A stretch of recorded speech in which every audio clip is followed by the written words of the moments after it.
것과 몸의 부활과 영생을 믿습니다. 아멘.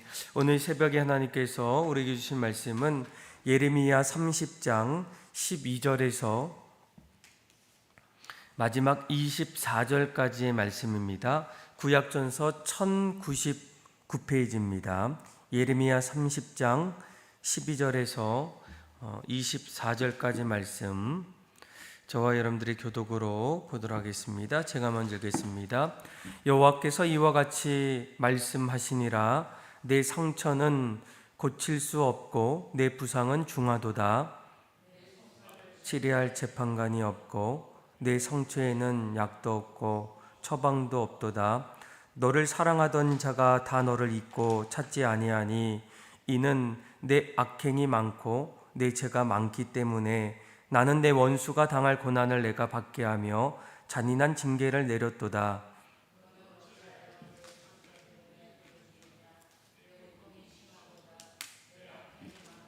죄가 하므로 내가 이 일을 너에게 행하였느니라. 그러므로 너를 먹는 모든 자는 잡아 먹힐 것이며 내 모든 대적은 사로잡혀 갈 것이고 너에게 탈취해 간 자는 탈취를 당할 것이며 너에게 노략질한 모든 자는 노략물이 되리라.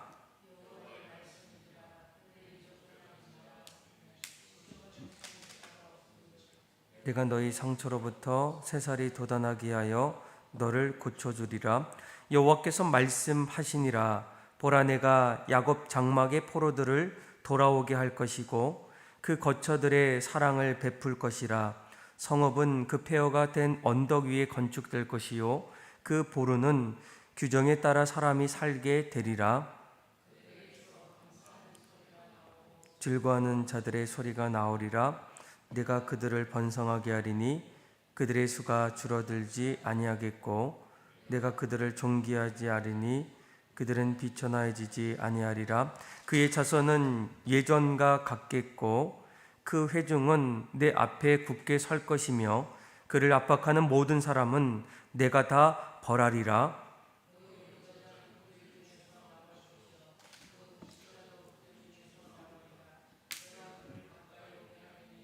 그가 내게 가까이 오리라. 참으로 담대한 마음으로 내게 가까이 올 자가 누구냐? 여호와의 말씀이니라. 너희는 내 백성이 되겠고 나는 너희의 하나님이 되리라.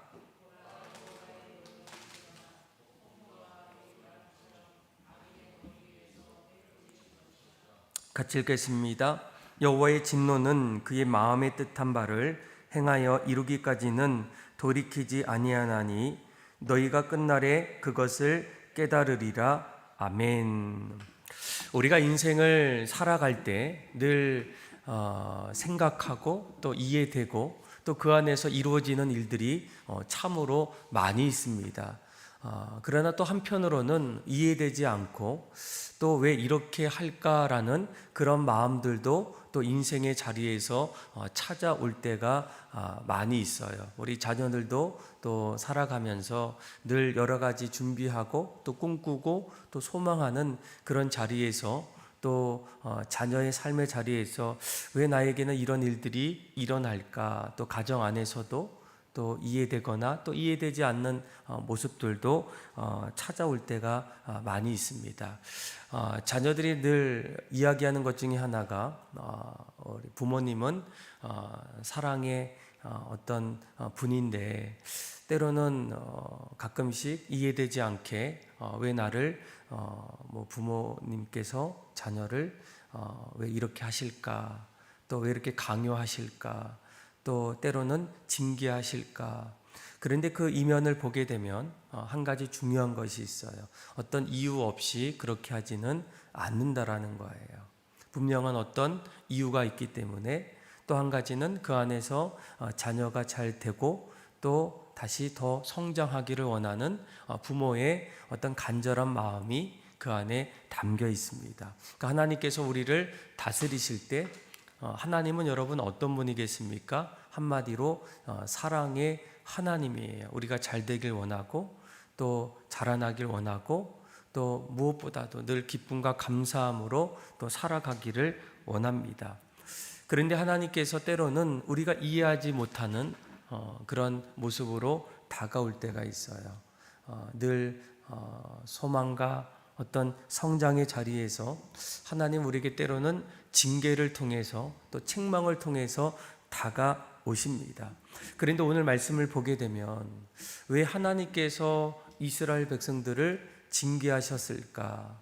또 그들을 책망하고 또 그들을 내버려 두었던 이유가 무엇일까? 아마 오늘 이스라엘 백성들은 계속적으로 이제 징계와 그리고 더 이상 소망이 없는 일들이 찾아오게 됩니다. 12절 말씀을 보게 되면 또 우리 한번 12절 또 13절 같이 한번 읽어볼까요? 시작.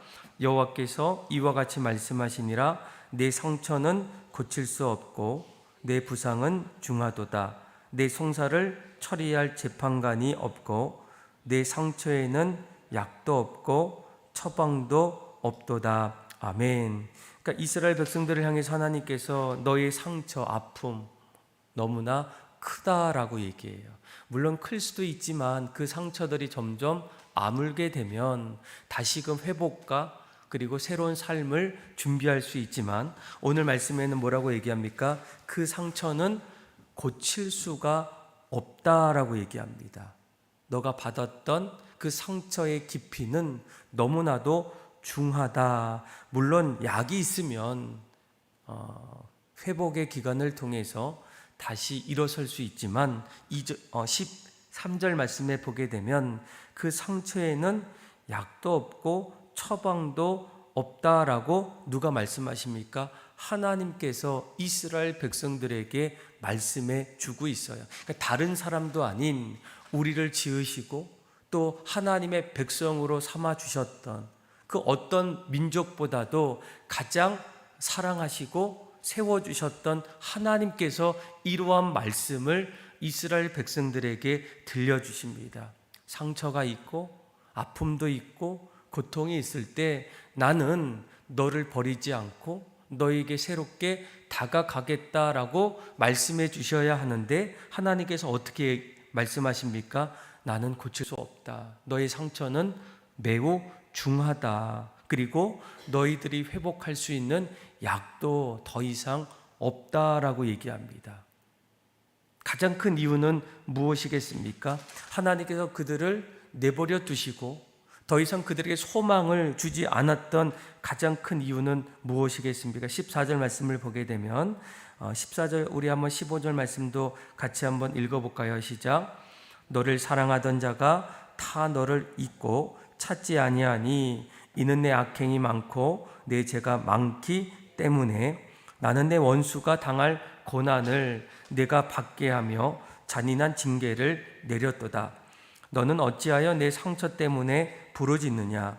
내 고통이 심하도다. 내 악행이 많고 내 죄가 허다함으로 내가 이 일을 너희에게 행하였느니라. 아멘. 그러니까 보통 우리가 이 바벨론이 이스라엘 백성들을 어렵게 하고 그 나라를 다 이제 사라지게 만들었다라고 표면적으로 그렇게 말하고 있지만 사실은 그 이면에 가장 중요한 그 이스라엘 백성들을 그렇게 만드셨던 분은 누구이겠습니까? 하나님이시라는 거예요.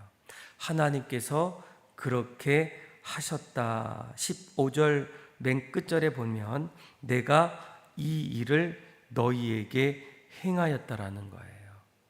다른 분도 아닌 하나님께서 그렇게 만드셨다라는 겁니다. 그런데 우리는 이렇게까지 하셨던 하나님의 그 가장 큰 이유는 무엇이겠습니까? 너희의 악행이 너무나도 많다라는 거예요.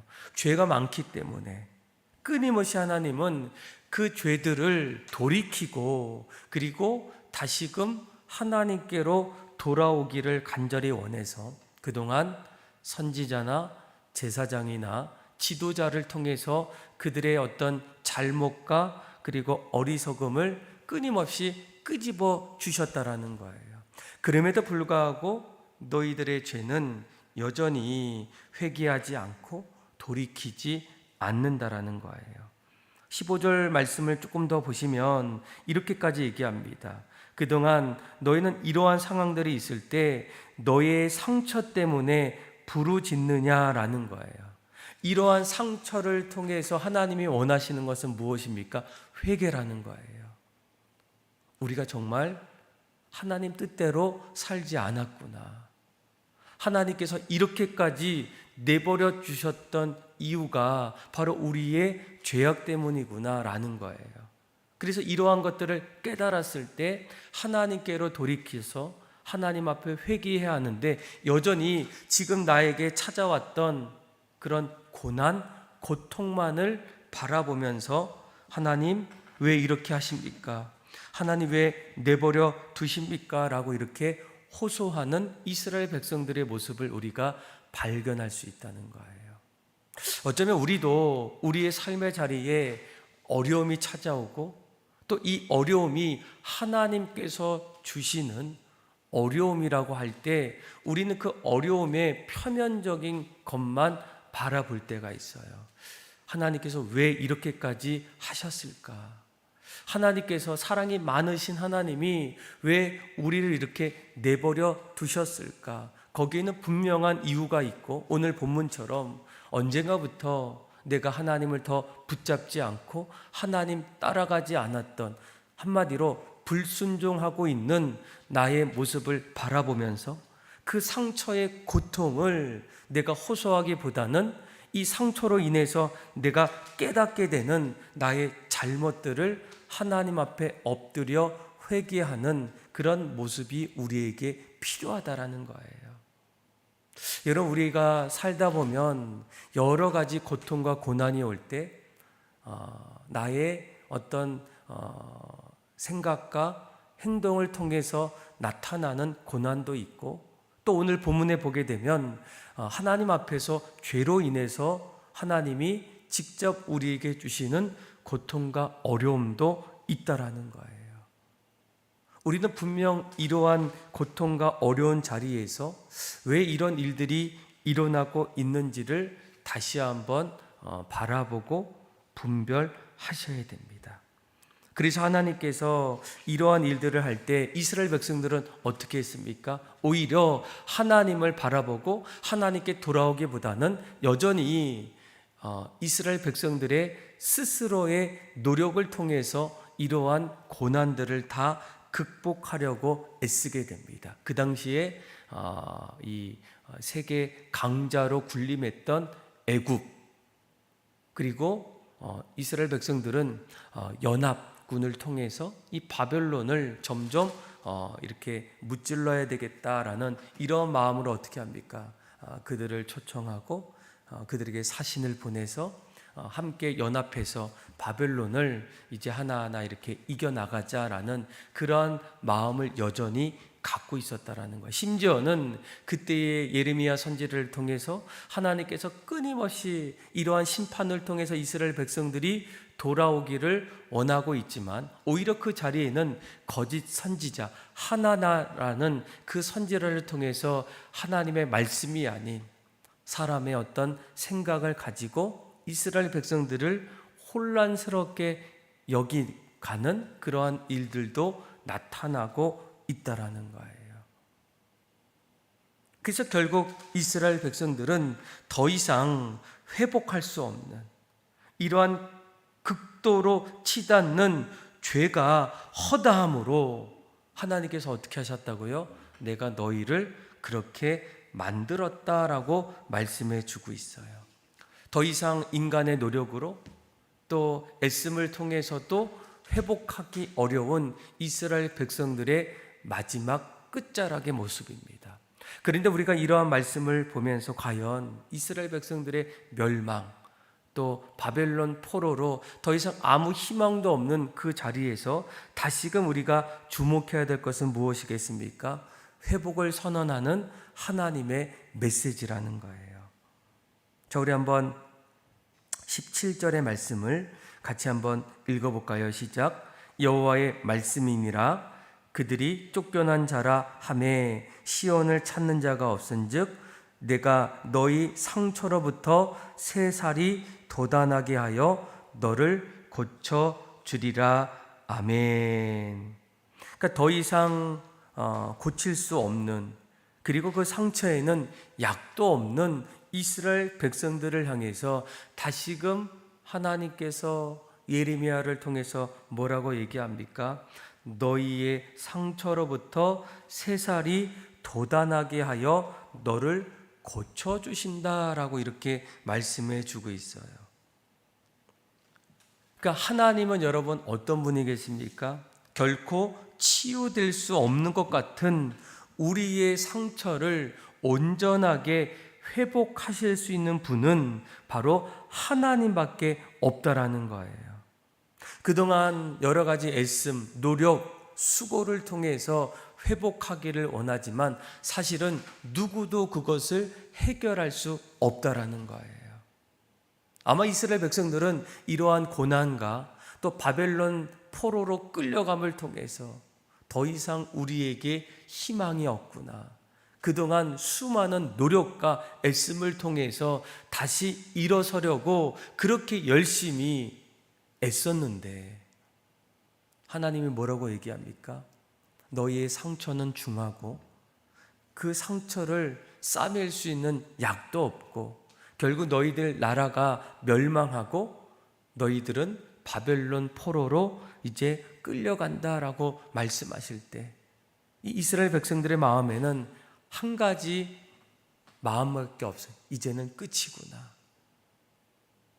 나라가 멸망하고 바벨론 포로로 끌려간다면 누가 우리를 다시금 새롭게 붙잡아 줄 수가 있겠습니까? 그런데 오늘 말씀을 보게 되면 여전히 하나님께서 17절에 너의 상처로부터 새살이 돋아나게 하여 너를 고쳐주리라 라고 얘기할 때 우리가 한 가지 중요한 말씀을 보셔야 돼요. 누가 그것을 하십니까? 내가 한다는 거예요. 내가. 누구요?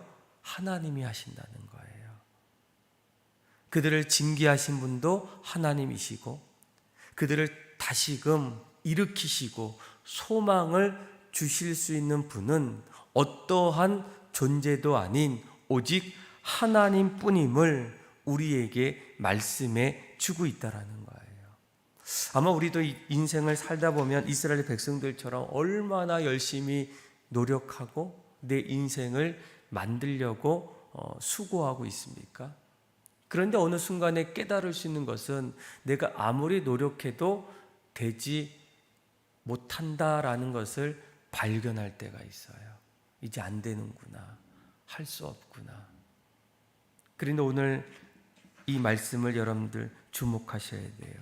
다시금 우리의 살이 돋아나게 하신 것, 또 내 삶을 새롭게 고쳐주실 분은 여러분들이 아니라 주변 사람들이 아니라 누구라고요? 하나님이시라는 거예요. 하나님만이 그 일을 행할 수가 있다라는 겁니다. 그래서 아마 18절부터 21절까지 말씀을 읽어보면 우리를 회복시켜 주시고 새 살을 돋아나게 하시고 고쳐주실 때에 우리의 삶에 이러한 일들이 나타나게 됩니다. 우리 한번 18절에서 우리 21절의 말씀 같이 한번 읽어볼까요? 시작. 여호와께서 말씀하시니라.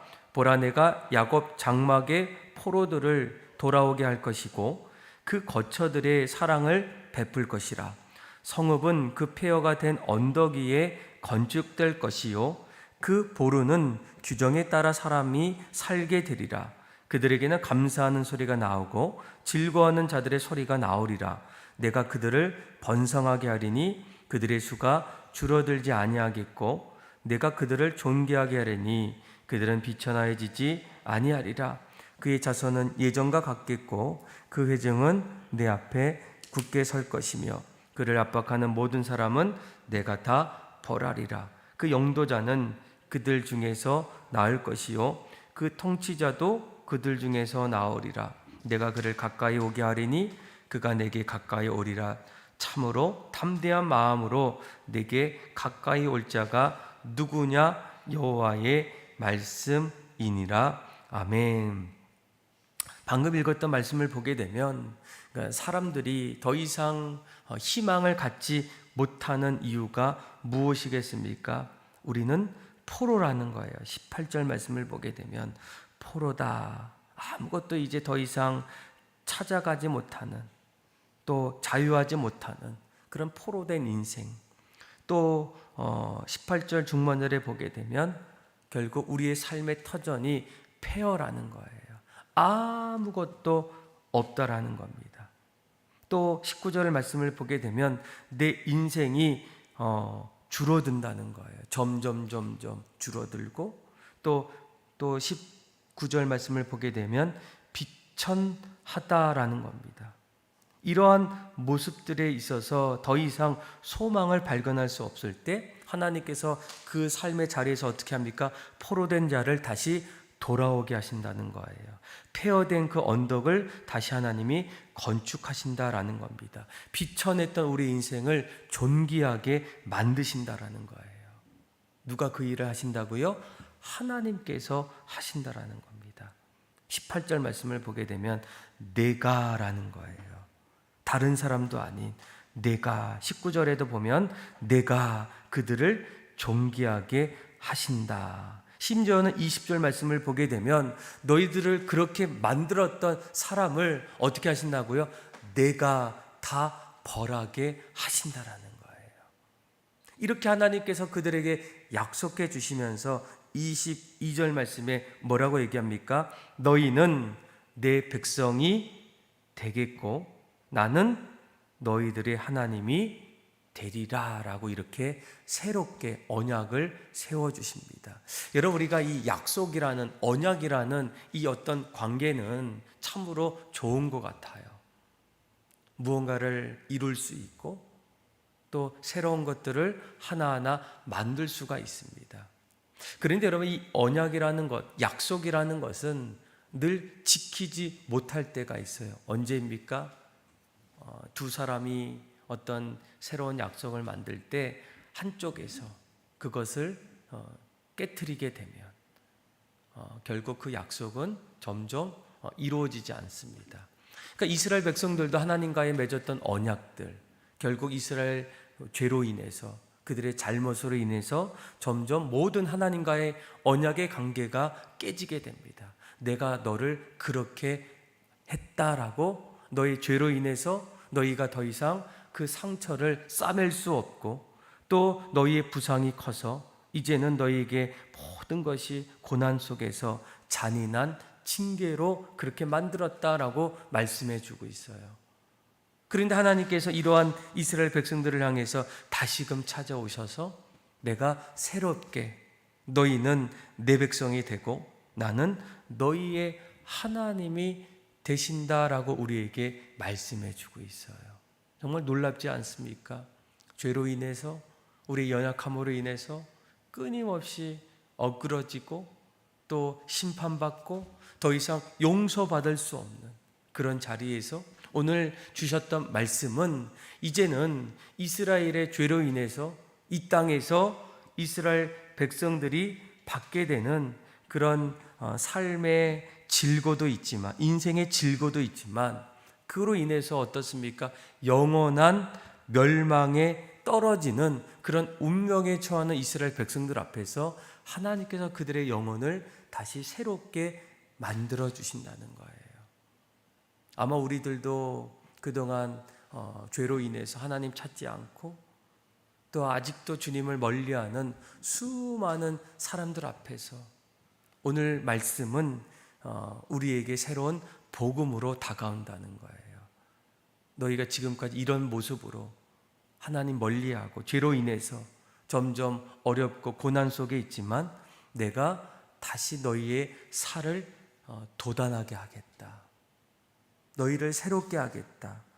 그리고 너희의 상처로부터 내가 너를 고쳐주겠다. 나는 너희 하나님이 되고 너희는 나의 백성이 될 것이다 라고 말씀하실 때 우리가 이 말씀을 다시 붙잡고 하나님 앞에 돌아감을 통해서 하나님의 그 크신 사랑과 은혜가 우리의 삶에 날마다 일어나고, 또 믿지 않는 분들에게도 오늘 이 말씀이 들려져서 그들의 인생과 영적인 삶이 회복되는 그런 은혜가 넘쳐나기를 주님의 이름으로 축복합니다. 기도하겠습니다.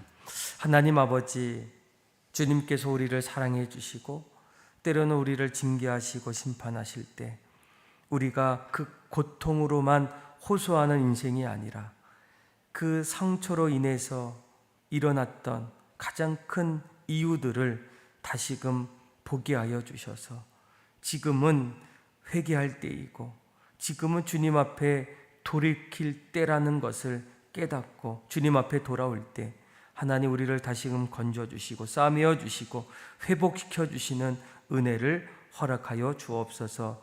특별히 우리 한국교회 어려운 가운데 있지만 오히려 이 자리가 다시금 교회를 교회되게 하고 또한 주님의 신실한 백성으로 새롭게 일어설 수 있는 영적인 깨달음의 계기가 되게 하여 주옵소서. 그리하여서 다시금 한국교회에 영적인 부흥이 일어나게 하여 주시고 하나님의 온전한 백성으로 일어서게 하여 주셔서 하나님 그들을 통해서 이 땅이 빛과 소금의 모든 일들로 새롭게 변화되게 하여 주옵소서. 그렇게 모든 삶을 새롭게 이끌어 주실 하나님을 찬양하며 예수님의 이름으로 기도합니다. 아멘.